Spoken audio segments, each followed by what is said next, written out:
کعبۃ اللہ میں جا کر بھی، بیت اللہ شریف کا طواف کر کے بھی، حجر اسود کے بوسے کے بعد بھی، مقام ابراہیم پر نفل پڑھنے کے بعد بھی، حتیٰ کہ نبی اکرم صلی اللہ علیہ وسلم کی بارگاہ عالی مرتبت کی حاضری کے دوران بھی الا ماشاء اللہ لوگ دنیا ہی مانگتے رہتے ہیں۔ میرا فلانا کام ہو جائے، میرے بچوں کے معاملات سنور جائیں، فلاں کا مستقبل بہتر ہو جائے۔ دنیا کی خیر اللہ سے مانگنا برا نہیں، لیکن صرف دنیا ہی مانگنا اور اپنی آخرت کو فراموش کر دینا۔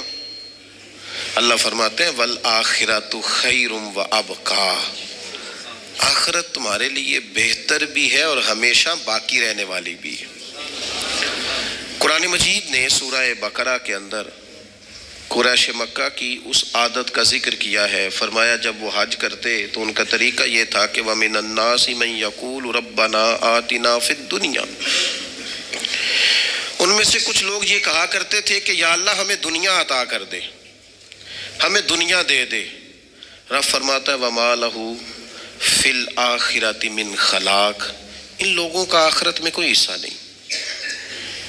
مانگی بھی ہے تو صرف دنیا، حج کر کے بھی دنیا، اللہ کے گھر جا کے بھی دنیا، شیخ کا بیعت ہو کے بھی دنیا، دینی محفل سے مراد بھی یہ، دینی اجتماعات کر کے بھی، دینی مدارس قائم کر کے بھی، خانقاہ کا مسجد کا ماحول بنا کے بھی، اس سے بھی مطالبہ فقط دنیا کا۔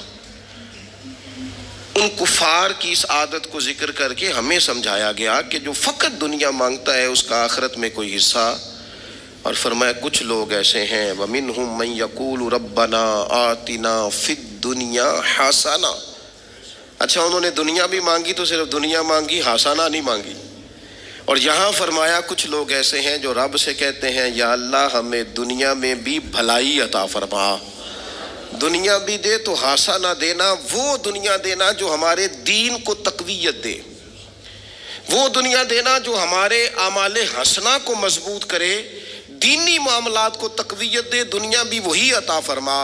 اور ساتھ کہتے ہیں وَفِي الْآخِرَةِ حَسَنَةً، یا اللہ ہمیں آخرت میں بھی بھلائی ہی عطا فرما، وَقِنَا عَذَابَ النَّارِ، اور ہمیں دوزخ کے عذاب سے بچا، اولئک لہم نصیب مما کسبوا، فرمایا ایسوں کو ان کی کمائی ہی ملے گی، جو انہوں نے کیا ہے وہ خوش نصیبی انہیں ضرور میسر آئے گی، چونکہ دنیا بھی مانگ رہے ہیں، آخرت بھی مانگ رہے ہیں۔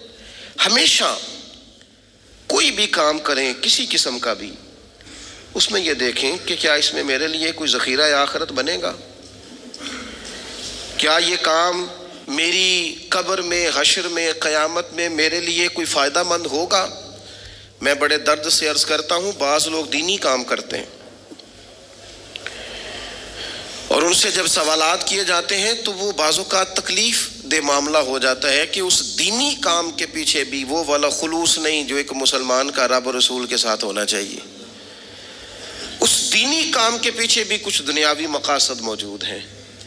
تو اگر بڑی پگڑی اور بڑے جبے کے پیچھے بھی ایک دنیا دار چھپا ہوا ہو، لوگوں کو تو دھوکہ دیا جا سکتا ہے، رب اور رسول کو تو نہیں نہ دیا جا سکتا۔ وہاں تو دلوں کا خلوص ہی پہنچتا ہے، وہاں تو نیتوں کا حسن ہی پہنچتا ہے۔ تو اللہ تبارک و تعالیٰ سے جب بھی سوال کیا جائے دنیا اور آخرت کی بہتری کا سوال کیا جائے۔ ایک لفظ ہے حدیث پاک میں جس کو عافیت کہتے ہیں، ترمذی شریف میں حضرت سیدنا عباس بن عبد المطلب رضی اللہ تعالیٰ عنہ آپ کی روایت موجود ہے، فرماتے ہیں میں نبی پاک صلی اللہ تعالیٰ علیہ وسلم کی خدمت عالی مرتبت میں حاضر ہوا تو میں نے عرض کی یا رسول اللہ صلی اللہ تعالیٰ علیہ وسلم مجھے ایسی چیز بتائیں جو میں اپنے رب سے مانگوں۔ چیز مانگنی ہوتی ہے نا، بعض اوقات موقع ملتا ہے تو کئی دفعہ انسان امتحان میں آ جاتا ہے کہ اب مجھے موقع مل گیا ہے، مجھے کہا گیا کچھ مانگ لو تو بھلا میں کیا مانگوں۔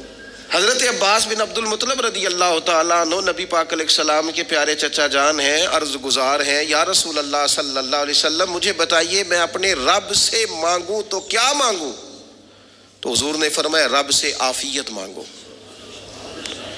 کہتے میں کچھ دن رکا، کچھ دنوں کے بعد پھر حاضر بارگاہ ہوا اور عرض کی یا رسول اللہ صلی اللہ تعالیٰ علیہ وسلم مجھے بتائیے میں اپنے مالک سے مانگوں تو کیا مانگوں؟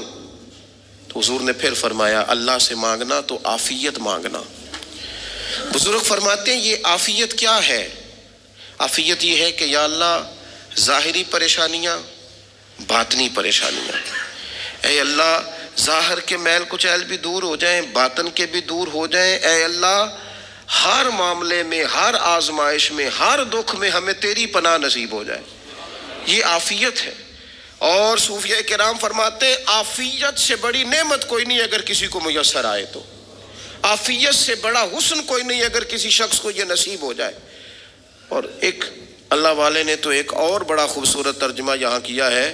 وہ کہتے ہیں عافیت کا مطلب ہے دل کا قرار، عافیت کا مطلب ہے باطن کا سکون، عافیت کا مطلب ہے انسان کے مزاج کا حوصلہ، ٹھنڈک، بردباری. جس بندے کو عافیت نصیب ہو جاتی ہے گویا اللہ اسے سکون کی دولت عطا فرما دیتا ہے. تھوڑے پیسوں میں بھی سکون، بغیر شہرت کے بھی سکون، کوئی بات مان لے تب بھی سکون، کوئی دھتکار دے پھر بھی سکون، لوگوں کی گڈ بک میں ہو پھر بھی سکون. اور اگر لوگ سارے مخالفت میں آ جائیں تو چونکہ اللہ نے عافیت دی ہے پھر بھی سکون. اللہ تعالیٰ نے ان لوگوں کو قرار کی دولت، اللہ سے عافیت مانگی جائے. اس میں دنیا کی بھی بھلائی شامل ہے، آخرت کی بھی بھلائی شامل. نبی اکرم صلی اللہ تعالیٰ علیہ وسلم توجہ دلاتے کہ اللہ سے تم عافیت مانگو. ہمارا نہ جی، کیونکہ سب سے بڑا مسئلہ روحانی تربیت کا ہے. ہمارے ہاں باتیں ڈھیر سارے لوگوں کو آتی ہیں اور بہت زیادہ آتی ہیں. منصوبہ بندی کرنا، پلاننگ کرنا، اپنے معاملات کو خود سے کیسے لے کے چلنا ہے، کیسے ٹھیک کرنا ہے، اپنے حق میں دنیا کو کس طرح قائل کرنا ہے، یہ ڈھیر سارے لوگوں کو آتا ہے. اور اپنے حق میں دلائل کس طرح قائم کرنے ہیں، اس میں بہت سارے لوگ خود کفیل ہوتے ہیں، انہیں کسی سے مشاورت کی بھی ضرورت نہیں ہوتی.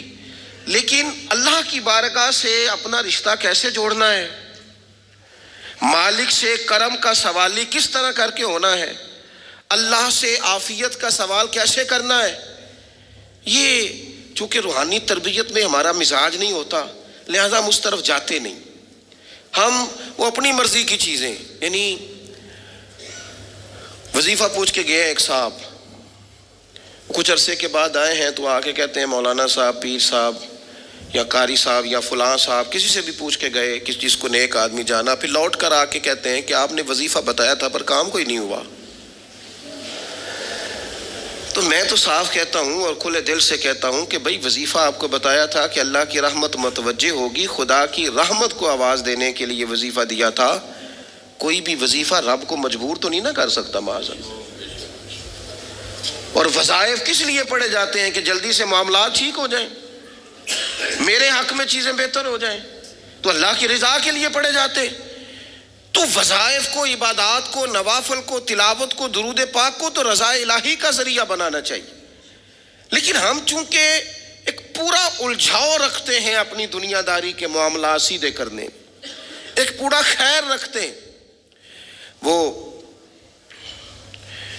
لوگ ملتے رہتے ہیں مختلف بزرگوں کی نسبت کے تعلق سے، تو بعض جگہوں پہ بعض لوگ بڑے تیز ہوتے ہیں، یعنی ان سے آپ کی ملاقات ہوتی ہے تو بندے کو محسوس ہوتا ہے کہ یار اسے تو پہلے ہی ساری باتوں کا پتہ ہے.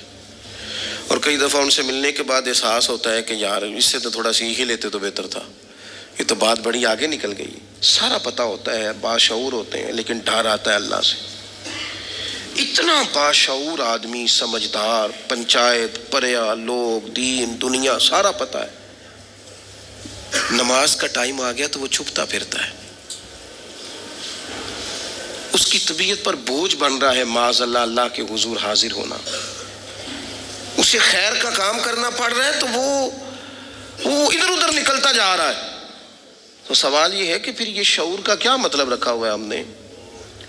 پھر اللہ سے دعا کرنے کی ضرورت نہیں. وہ حضرت عارف رومی رحمۃ اللہ تعالی علیہ فرمایا کرتے تھے بعض لوگوں کو رب سارا کچھ دیتا ہے، سجدے کی توفیق نہیں دیتا.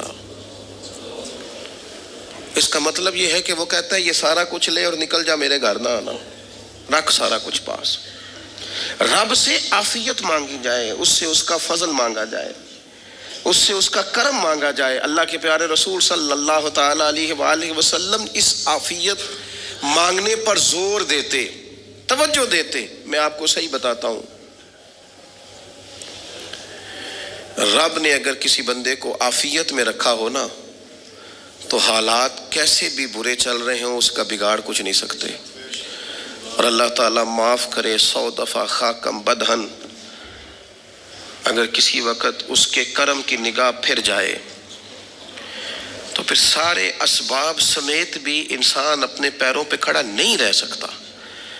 اس سے جب تک طلب کرم نہیں ہوتا، طلب عافیت نہیں ہوتی، اس کی بارگاہ سے جب تک بندہ مومن پورا رجوع نہیں کرتا، یہ عافیت اتنی اعلیٰ چیز ہے کہ نبی پاک علیہ السلام نے فرمایا اذان اور اقامت کے درمیان جو وقت ہوتا ہے اس میں دعائیں رد نہیں ہوتی.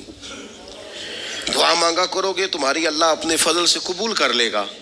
عرض کی یا رسول اللہ کیا مانگے؟ تو فرمایا عافیت مانگو رب سے. حضرت انس بن مالک حدیث کے راوی ہیں رضی اللہ تعالیٰ عنہ، یہاں بھی فرمایا یہ عین قبولیت کا ٹائم ہے، اب اللہ سے عافیت مانگ لو، اس کی پناہ. ہم دعاؤں میں بھی محدود ہو جاتے ہیں. رب دا طالب کوئی نہ ملیا، جو ملیا طالب زردہ ہو. دعاؤں میں بھی حد بندی. بعض اوقات بچے بھی تربیت کرتے ہیں نا. ایک مولانا ہے، ان کا خیال ہے کہ انہوں نے مجھ سے کچھ پڑھا ہے تو کبھی کبھی استاد جی کہہ دیتے ہیں. بہت پرانی بات ہے، انہوں نے مجھے فون کیا کہ اگر آپ کبھی تشریف لائیں تو میں نے کہا پتر دعا مانگ اللہ کو چھوٹی جی گڈی دے وے. تو اس بچے نے میری بڑی تربیت کی، کہنے لگا استاد جی اللہ کو لو منگنی یہ تو وڈی ساری منگو. آپ نے محدود کیوں کیا کہ بھئی یہ چھوٹی سی اللہ گاڑی کیوں اللہ چھوٹی دے؟ رب دے تو بڑی دے اور رحمت سے دے، اللہ سے مانگنی ہے نا جی.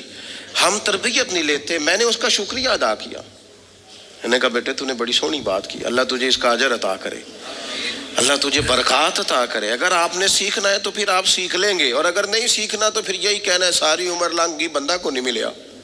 چونکہ مزاج نہیں ہے نا سیکھنے کا، اس لیے پھر ملا ہی کوئی نہیں. پھر ساری زندگی کو میسر ہی نہیں آیا، کسی نے نصیحت ہی نہیں کی، کوئی آنکھوں کو بھایا ہی نہیں. خود ہی بڑے سیانے تھے، خود ہی بہت بڑے تھے، اپنا قد ہی بڑا اونچا تھا، سب ٹھگنے چھوٹے اور کمزور اور بوڑے نظر آئے. عزیز بھائی، جب عافیت، ایک بزرگ تھے ہر وقت اللہ سے عافیت مانگتے تھے، ہر وقت اللہ سے عافیت مانگتے تھے، ہر وقت عافیت مانگتے تھے. لوگوں نے پوچھا، لوگ ان کو صالح جانتے تھے، نیک سمجھتے تھے کہ حضور آپ اور کوئی دعا مانگتے نہیں، عافیت ہی مانگتے ہیں. فرمانے لگے میں مانگا کرتا تھا شروع میں، بعد میں خیال آیا ہے اور بھی دعائیں مانگا کرتا تھا، یہ احساس بعد میں نصیب ہوا.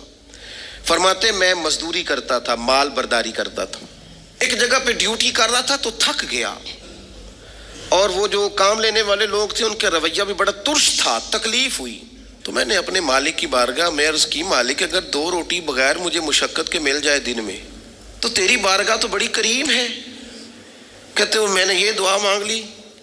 ذرا میں تھوڑا آگے بڑھا تو 2 بندے آپس میں لڑ رہے تھے، میں ان کی صلح کرانے کے لیے، انہیں بچانے کے لیے آگے بڑھا تو میں جس کو چھڑا رہا تھا دوسرے نے میرے اوپر ضرب لگا دی، میرا بھی سر پھٹ گیا. تھوڑی دیر کے بعد وہاں پولیس آ گئی، وہ تینوں کو لڑنے والا سمجھ کے اٹھا کے لے گئے، مجھے جیل ہو گئی. 2 روٹیاں بغیر مشقت کے روز ملنی شروع ہو گئی. دعا مانگی تھی نا کہ یا اللہ 2 روٹیاں مل جائے نا بغیر مشقت کے، کہتے وہ 2 روٹیاں روز ملتی، کوئی کام نہیں کرنا پڑتا تھا، پر جیل ہو گئی. فرماتے میں بڑا پریشان تھا، روز روٹیاں پابندی سے آتی اور بہترین آتی، کھانا ملتا. پھر کچھ عرصے کے بعد میں نے سوچا کہ یار یہ دعا تو قبول ہو گئی نا تیری، اب تو اگر اس پر کوئی الگ بات کرے گا تو وہ تو غلط کرے گا. کہتے پھر خود ہی میرے دل میں اللہ نے بات ڈالی اور میں نے عرض کی مالک 2 روٹیاں نہیں، مجھے تو عافیت چاہیے، مجھے تو عافیت دے، میرے اوپر تو کرم فرما، تو نظر رحمت کر، جے ایک قطرہ بخشے مینوں، ایک قطرہ بخشے مینوں تے کام بن جاندا ہی میرا، مہربانی کر عافیت عطا کر. فرماتے پھر خدا نے کرم کیا، کہاں سے اسباب بنے میرے جیل سے چھوٹنے کے، کون کون میرے ضمانتی بنے اللہ ہی جانتا ہے.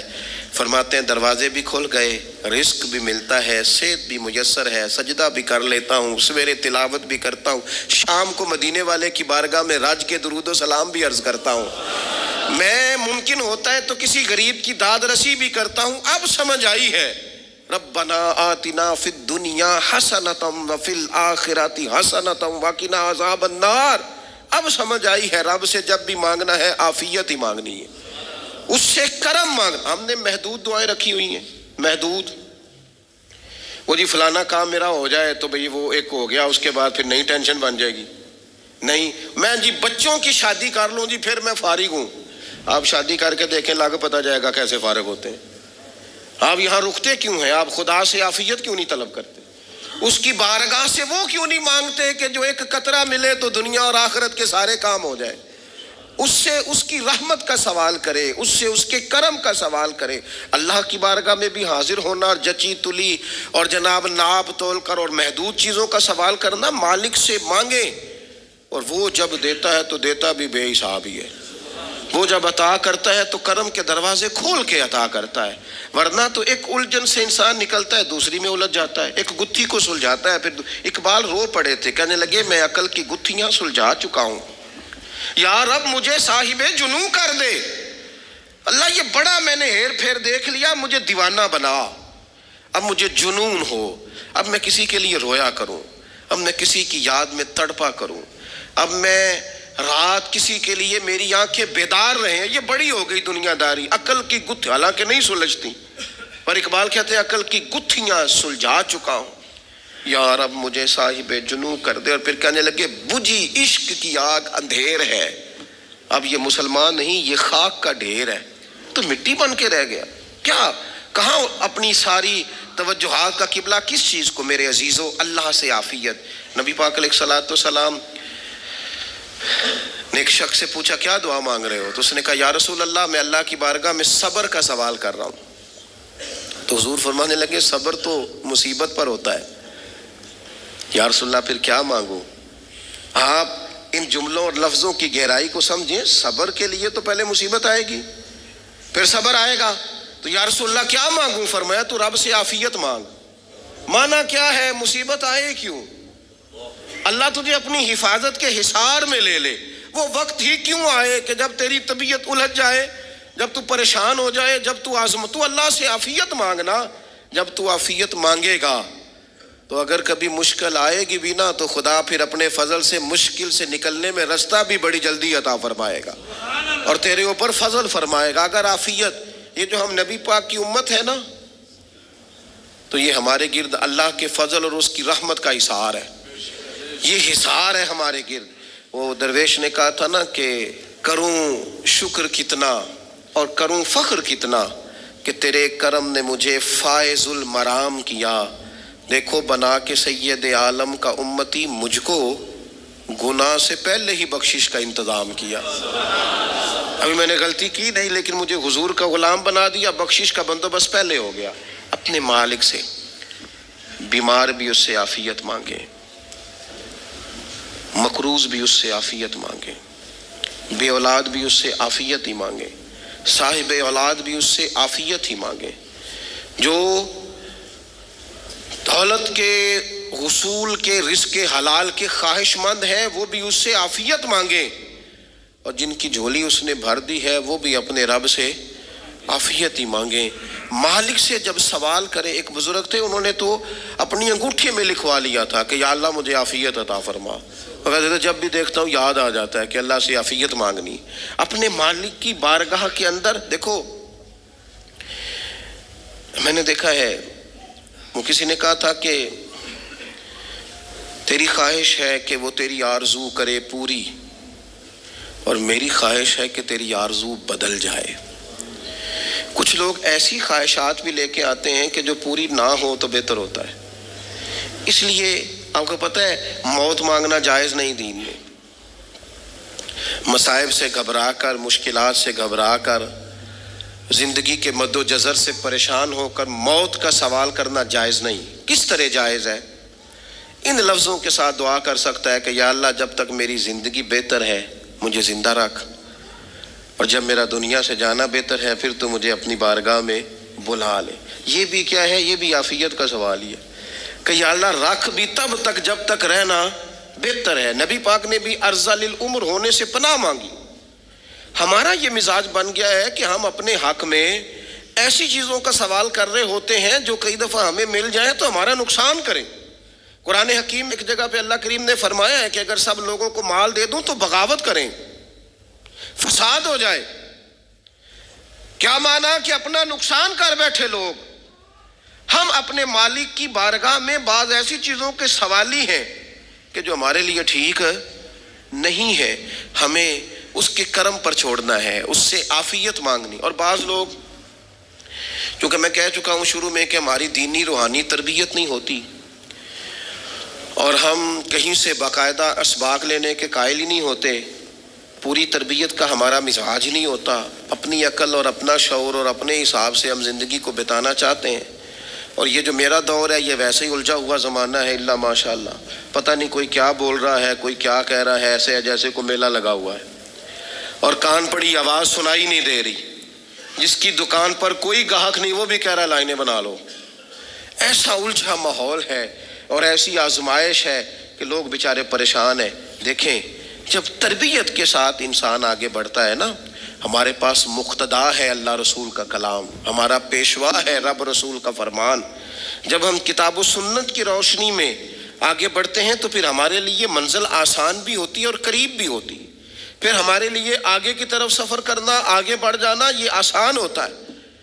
آپ غور کریں، جو لوگ دنیا میں کامیاب رہے، بھلا کس طرح کامیاب رہے؟ وہ اس طرح کامیاب رہے کہ انہوں نے نا اپنے رب سے عافیت مانگی، اللہ تعالیٰ نے خود بخود ان کے لیے رستے بنائے۔ آپ تاریخ پڑھیں گے بعض لوگوں کی تو لگ نہیں رہا تھا کہ وہ اتنی کامیابی حاصل کریں گے۔ دیکھ لیں آپ، حضرت غوث اعظم جیلانی رضی اللہ تعالیٰ عنہ بغداد شریف تشریف لاتے ہیں تو ان کی کیفیت یہ ہے کہ پتے کھا کے گزارا کرنا پڑتا ہے، یعنی پیچھے کوئی ایسا بیک گراؤنڈ کسی کا بنایا ہوا ادارہ، کوئی بڑی خانقاہ، کوئی بڑے لمبے چوڑے والد صاحب کے مریدین، کوئی بڑا لمبا سلسلہ نہیں مل رہا۔ ان کو بظاہر پتے کھا کے گزارا کرنا پڑتا ہے، لیکن چونکہ وہ نکلے ہیں اللہ کی مدد کے ساتھ، انہیں اللہ نے تائید دی ہے، فضل فرمایا ہے، تو نتیجہ یہ نکلا ہے کہ 70 ہزار بندہ ایک ایک وقت میں تربیت لینے کے لیے ان کے سامنے موجود ہے۔ یہ اللہ نے اسباب بنائے ہیں، کیونکہ جب رب عافیت عطا کرتا ہے تو پھر اللہ اسباب بھی پیدا فرماتا ہے۔ ہمارا ذہن تو تھک جاتا ہے سیاست کرتے کرتے، ہم تو جناب پوری ترتیب سے ہمیں سلیقہ آتا ہے کس طرح کر کے کس بندے کو کیسے قائل کرنا ہے، پورے طور پر ہم وہ ساری زندگی سیاست کرتے رہتے ہیں۔ وہ خاندانوں میں بھی چلتی ہے، گلی محلے میں بھی چلتی ہے، دوستوں میں بھی چلتی ہے، اور بعد میں پتہ چلتا ہے کہ یہ پتے کھیل کون رہا تھا، اصل میں صلح کرانے والا تھا کہ لڑائی کرانے والا تھا، یہ سب کا خیر خواہ تھا، یہ سب کی ذہن کے اندر فطور کی آمیزش ہی اس شخص کی وجہ سے تھی۔ ہم چونکہ وہ خاص عافیت اللہ سے نہیں مانگتے، ہماری مخصوص سیاست ہوتی ہے سبھی کو راضی رکھو، اس کا نتیجہ یہ نکلتا ہے کہ ایک ٹائم آتا ہے کوئی بھی راضی نہیں رہتا۔ ہم اگر اپنے مالک کی طرف رجحان کریں اور اللہ نے جو ہمیں شعور دیا ہے اس شعور کو لے کر اللہ کی بارگاہ کی طرف بڑھیں، آپ یقین کریں اعلیٰ حضرت بریلوی رحمۃ اللہ علیہ کی کتابیں ہیں، ایک ایک کتاب پر پی ایچ ڈی ہو رہی ہے، اور انہوں نے 150 سال پہلے بیٹھ کر جو کچھ لکھا تھا بعین ہی لفظ بلفظ اس کی ضرورت آج محسوس ہو رہی ہے اور آنے والے وقت میں بڑھ رہی ہے، لیکن ان کے پاس کوئی ٹیم نہیں تھی، 50 لوگ نہیں تھے جو ان کے پاس بیٹھ کے لکھواتے، اپنا پریس نہیں تھا، ایسے لوگ نہیں تھے کہ جن کو پتا ہوتا کہ کتاب ہم کل چھاپیں گے اور اتنے فیصد یہ مارکیٹ میں نکل بھی جائے گی، ایسا کچھ نہیں تھا۔ کیا تھا؟ اللہ کی مدد ساتھ تھی، تائید ایزوی ساتھ تھی، اللہ نے اپنی عافیت میں رکھا تھا۔ وہ قرآن مجید کی آیت کا ترجمہ کرتے ہیں نا اعلیٰ حضرت اہدنا الصراط المستقیم، یا اللہ ہمیں سیدھی راہ پہ چلا۔ بہت سارے مفسرین نے کہا اے اللہ ہمیں سیدھا راستہ دکھا، فرماتے ہیں اے اللہ ہمیں سیدھی راہ پر چلا۔ تو کسی نے کہا حضور یہ چلا اور دکھا میں کیا فرق ہے؟ فرمانے لگے دکھانے کا مطلب یہ ہوتا ہے کہ کسی نے پوچھا میں نے گجرانوالہ جانا ہے، تو دکھانا یہ ہے کہ اسے کہا یہاں سے باہر نکلو، روڈ پہ چڑھ جاؤ، سیدھے جاؤ گے، ایک پول آئے گا اسے کراس کرنا، نیچے اترنا، وہاں سے شہر شروع ہو جائے گا۔ پھر اس نے اگر کوئی اندرونی جگہ شہر کی پوچھ لی تو اس کو کہا کہ رائٹ ہو جانا، پھر لیفٹ ہو جانا، پھر آگے کسی سے مزید۔ یہ ہے راستہ دکھانا، اور ایک ہے چلانا۔ اس نے کہا میں نے گجرانوالہ جانا ہے، تو اس نے کہا ساتھ بیٹھنا میری گاڑی پہ، جہاں تو نے جانا ہے میں چھوڑ کے آتا ہوں۔ یہ راستے پہ چلانا ہے، یہ مقام تفکر ہے، آپ اس پر غور فرمائیں گے۔ کہتے ہیں یا اللہ تو ہمیں راستہ دکھائے گا اور دکھاتا ہے، لیکن چاروں جانب شیطان بھی تو بیٹھا ہے نا، فتنے بھی تو ہیں نا. تو اگر تیری رحمت ساتھ ساتھ رہے, مانا کہ محبت کے سفر میں ہر گام پہ 100 مشکل ہے, لیکن یہ سفر آسان بھی ہے اگر ساتھ تمہارا ہو جائے. اگر تو ساتھ چلے تو پھر یہ سفر مشکل ہے. وہ ہارون رشید نا اپنے محل کی چھت پہ ٹہل رہا تھا, سب سے اوپر والے چوارے پر. نیچے سے حضرت بہلول دانا گزر رہے تھے. اوپر اس کے ساتھ سپاہی بھی تھے, گن مین بھی تھے. اس نے کہا یہ بابا تو ذرا اوپر اٹھاؤ. انہوں نے ایک ڈولی, ایک ٹوکری سمجھ لیں, اس کو رسیاں باندھ کے نیچے پھینکا. نیچے جو سپاہی تھے ان کو کہا کہ یہ بابا جی کو پکڑ کے اس میں بٹھاؤ. انہوں نے جبرن تھاما بابا جی کو, اس میں ڈالا. اوپر والوں نے کھینچ لیا. 2-3 منٹ لگے. ہارون رشید کے سامنے حضرت بہلول دانا پہنچ گئے تو تھوڑے ناراض بھی ہوئے کہ یہ کوئی طریقہ تو نہیں نا بلانے کا. ملاقات ہوئی تو کہا کیوں بلایا؟ کہنے لگا ایک مسئلہ پوچھنا تھا. فرمانے لگے بادشاہ ہے نا, تیرے مسئلے پوچھنے کا بھی اپنا ہی انداز ہے, پوچھ مسئلہ. کہنے لگا بابا پوچھنا تھا کہ آپ اللہ تک کیسے پہنچے؟ حضرت بہلول دانا چپ کر گئے. 2-4 منٹ کے بعد کہنے لگے جس طرح ابھی زمین سے تیرے تک نہیں پہنچا, بالکل اسی طرح پہنچ گیا ہوں رب کریم کی بارگاہ تک. اور وہ بھی جو اس نے کرم فرمایا ہے, ورنہ میں تو نہیں سمجھتا کہ میں پہنچ گیا ہوں. وہ بھی اگر تیری خوش گمانی ہے. تو ہارون رشید کہنے لگا مجھے سمجھ نہیں آئی. فرمانے لگے تو بادشاہ جو ہے اتنی جلدی کیسے سمجھ میں آئے گی تجھے بات؟ فرمانے لگے اگر میں تجھ سے ملنا چاہتا نا تو میں ایک درخواست لکھتا, پھر کسی وزیر سے سفارشی سائن کراتا, پھر وہ جمع کراتا, پھر مجھے ٹائم ملتا کہ فلاں دن فلاں تاریخ فلاں ٹائم آ جانا, پھر آ کے میں لائن میں لگتا.